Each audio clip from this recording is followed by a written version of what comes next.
Attention, du changement concernant vos enfants à partir de ce matin. Désormais, s'ils doivent se rendre à l'étranger, vous devrez signer une autorisation de sortie du territoire, une AST.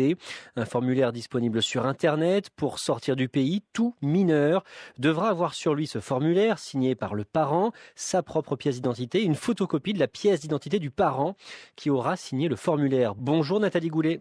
Bonjour. Vous êtes sénatrice UDI, coprésidente de la commission d'enquête sénatoriale sur la lutte contre les réseaux djihadistes. Alors cette mesure fait partie de la loi contre la criminalité et le terrorisme de juin 2016. Est-ce qu'elle peut être efficace ou pas ? Écoutez, on a beaucoup de jeunes qui sont partis sur des terrains de guerre en Syrie, en Irak ou ailleurs d'ailleurs, qui simplement vont en Turquie avant d'y aller ou au voyage. Et c'est une mesure qu'on avait envisagée déjà depuis longtemps. C'est vrai que la suppression de cette autorisation de sortie du territoire avait beaucoup allégé les dispositifs administratifs, mais c'est vrai aussi que les jeunes circulent de plus en plus jeunes, précisément vers ces terrains, et que on a considéré qu'il était de bonne politique et en tous les cas prudent de restaurer cette obligation. Est-ce que ce n'est pas facilement contournable en imprimant le formulaire et en imitant la signature tout simplement ? Évidemment, de toute façon, vous savez, c'est la guerre de l'obus et du blindage. Je veux dire, vous avez toujours quelqu'un qui va courir plus vite, que ce soit le cow-boy ou l'Indien, le voleur ou le gendarme. Donc, mais il faut bien faire quelque chose. Ceci étant, il faut quand même savoir que ce sont les parents qui signalent les enfants qui se radicalisent à l'unité centrale de lutte antiterroriste, au numéro vert. Beaucoup de parents s'inquiètent pour leurs enfants et c'est eux qui, en général, majoritairement désormais, signalent leurs enfants en voie de radicalisation. Donc je crois que c'est une mesure intelligente et une mesure aussi qui va permettre peut-être d'éviter certains départs. Vous parlez des parents qui s'inquiètent, c'est intéressant. Eux-mêmes peuvent demander en préfecture l'interdiction, à l'inverse, l'interdiction de sortie du territoire. Mais oui. Oui, mais de toute façon, si vous voulez, il faut prendre le problème quelque part. Voilà. Donc on considère que des jeunes de 15, 16 ans sont pas forcément tout à fait au point et que le fait de les laisser partir peut aussi être assimilé à de la non-assistance à personne en danger. Ça a fait l'objet d'un certain nombre de débats, mais je crois qu'on a bien fait de rétablir cette autorisation. Ça mettra, si vous voulez, une étape supplémentaire dans la procédure qui leur permettra de sortir. Alors évidemment, ça va beaucoup compliquer les colonies de vacances, les gens qui partent, tous ces jeunes qui circulent beaucoup, et c'est normal puisque l'époque le veut. Mais en même temps, si ça évite quelques départs, ce sera ça de gagné. Justement, quand on pense aux nombreux voyages scolaires ou échanges linguistiques ou à ceux qui sont tout simplement frontaliers, est-ce qu'on ne va pas gêner des centaines de milliers de familles pour un effet forcément limité ? C'est toujours la question qu'on se pose. Et c'est la question qu'on s'est posée, évidemment. Je crois que ce qui a primé au moment où on a réinstitué cette obligation, c'était une obligation de sécurité générale.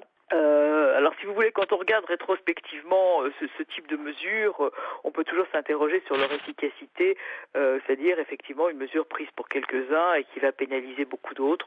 Il fallait la prendre.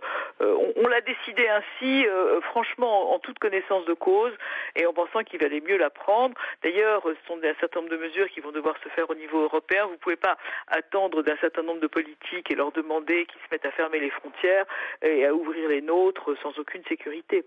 Pourquoi est-ce que l'autorisation de sortie avait été supprimée en 2012 ? Je crois que c'était des problèmes liés à l'allègement des procédures et simplement parce qu'on jugeait à l'époque qu'elle était plus nécessaire, que l'évolution, notamment de la mobilité des jeunes gens et des jeunes femmes était telle que c'était plus suffisant et que c'était plus nécessaire et on pensait que c'était une mesure d'allègement des dispositifs administratifs. On a tellement de normes, tellement de règlements, tellement de procédures, on a pensé que c'était plus utile à ce moment-là puisque en plus beaucoup de jeunes gens ont des passeports et ça c'était lié à la carte d'identité. L'autorisation de sortie du territoire était liée aussi à la carte d'identité puisqu'on en était dispensé quand on était en possession d'un passeport. Dernière question, on a bien compris que vous étiez favorable à cette mesure qui entre en vigueur aujourd'hui, mais dans ce cas, pourquoi l'avoir instaurée 2 ans après les attentats de janvier à Paris et Montrouge, de janvier 2015 ? faut le temps de remettre en place le dispositif. On est favorable. On est pris entre le marteau et l'enclume. Je veux dire, à la fois, on est dans des dispositifs sécuritaires, à la fois, on essaye de prévenir des départs. Si vous voulez, on prend des mesures et on les évalue ensuite. Donc, on a considéré à un moment T qu'il valait mieux les prendre. Pourquoi 2 ans après? Pourquoi pas 2 ans avant? Parce que en 2014, quand j'ai commencé à travailler, il y avait 2000 personnes signalées à l'unité centrale de lutte antiterroriste et que à la date d'hier, il y en avait 12 611. Donc vous avez 12 611 jeunes gens et jeunes femmes qui sont aujourd'hui signalés sur le territoire national en étant en voie de radicalisation. Et ces 12 611 personnes qui peuvent mettre en danger la vie d'autrui, et la nôtre, la vôtre, la mienne, voilà, celle de nos enfants, et qui peuvent aussi partir sur des terrains étrangers s'ils sont mineurs, et que si on peut les empêcher, les ramener à la raison, ce serait quand même plutôt bien. Voilà, donc on est responsable, on assume, c'est comme l'état d'urgence, c'est pas l'alpha et l'oméga pour empêcher les attentats, ça donne des moyens supplémentaires à nos services et voilà, et on est dans cette contrainte sécuritaire en ce moment, on ne le fait pas de gaieté de cœur. On ne le fait pas de gaieté de cœur, mais on le fait parce que c'est un principe de responsabilité. Merci beaucoup Nathalie Goulet, sénatrice UDI, coprésidente de la commission d'enquête sénatoriale sur la lutte contre les réseaux djihadistes.